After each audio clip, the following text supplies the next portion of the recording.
তো লবণ হলুদ মাখিয়ে রাখলাম। আর এই যে হচ্ছে আজকে হবে ডাঁটা দিয়ে, বেগুন দিয়ে, আলু দিয়ে চচ্চড়ি। ঠিক আছে, একটু পেঁয়াজও দিয়ে দেবো একটা।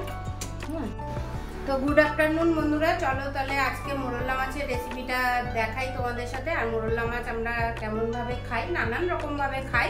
তো আজকে যেইভাবে বানাচ্ছি সেটা তোমাদের সাথে শেয়ার করছি, তো দেখে নাও। তো মোরলা মাছ বানানোর জন্য আমার লাগছে একটা বেগুন। তো বেগুনটাকে ছোট্ট ছোট্ট করে, ছোট ছোট না মানে লম্বা লম্বা করে বানিয়ে নিচ্ছি। এই যে, ঠিক আছে। আর এখানে নিয়ে নিয়েছি ডাঁটা,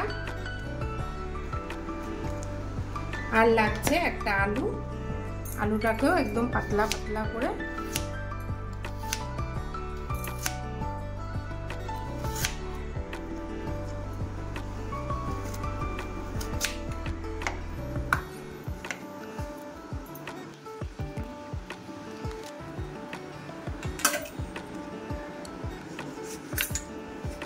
দুটো ছোট ছোট টমেটোর ফ্লেভারটা ভালো লাগবে।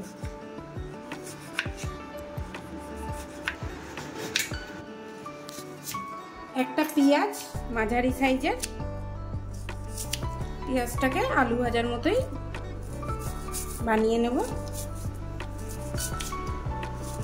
বেশি কুচি কুচিও না, বেশি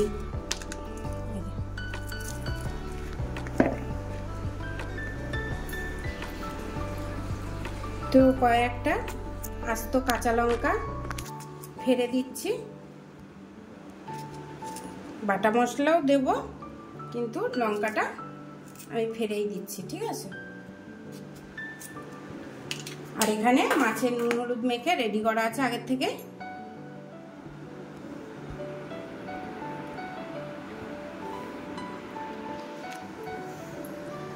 তো কড়াই বসিয়ে দিয়েছি, দেখতেই পাচ্ছ। তোমরা চাইলে একবারে মেখেও বসাতে পারো। তো পরিমাণ মতো তেল দিয়ে দিলাম, একটুখানি সাদা জিরে, তোমরা চাইলে কালো জিরেও দিতে পারো। লঙ্কা বাটা, সামান্য পরিমাণ আদা বাটা। এখানে দেখতেই পাচ্ছ জিরেটা মোটামুটি হয়ে গেছে। মাছের ভিতরে সামান্য পরিমাণে একটু লঙ্কার গুঁড়ো। তো মাছগুলো তেলের মধ্যে দিয়ে দিচ্ছি বন্ধুরা। তারপরে ওপর থেকে সবজিগুলো দিয়ে দিলাম।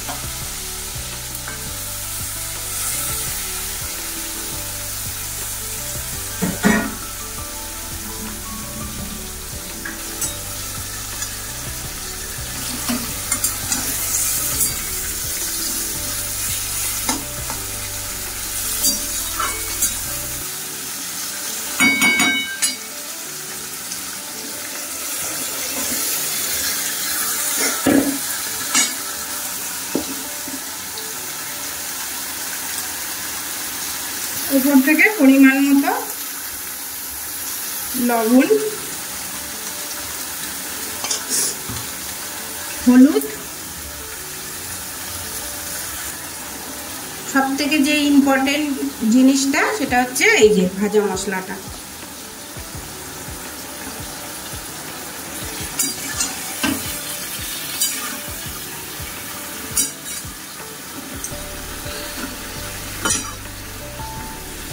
এবার দেখতে পাচ্ছ এই যে সামান্য সামান্য জল বেরোচ্ছে। তো বন্ধুরা দেখলে আমি কিন্তু মাছ বেশি ভাজিনি। হ্যাঁ, আজকে এই রান্নাটা এরকমই হবে, চচ্চড়ি টাইপের। ঠিক আছে, মোরলা মাছের চচ্চড়ি, ডাঁটা দিয়ে, সবজি দিয়ে আর কি। তো এবার এটাকে গ্যাস কম করে 2-3 মিনিট ঢেকে রাখবো।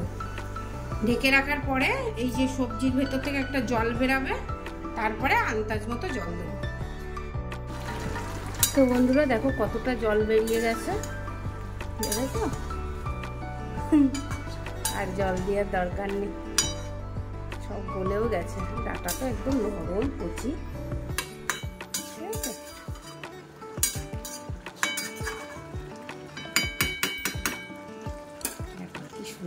গেছে না, আর একটু ঢেকে দে।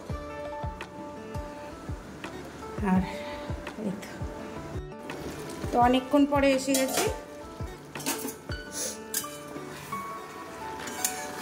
তো ছোটো মাছের চচ্চড়িটা যে একটা সুন্দর গন্ধ বেরিয়েছে না, ওকে কি বলবো।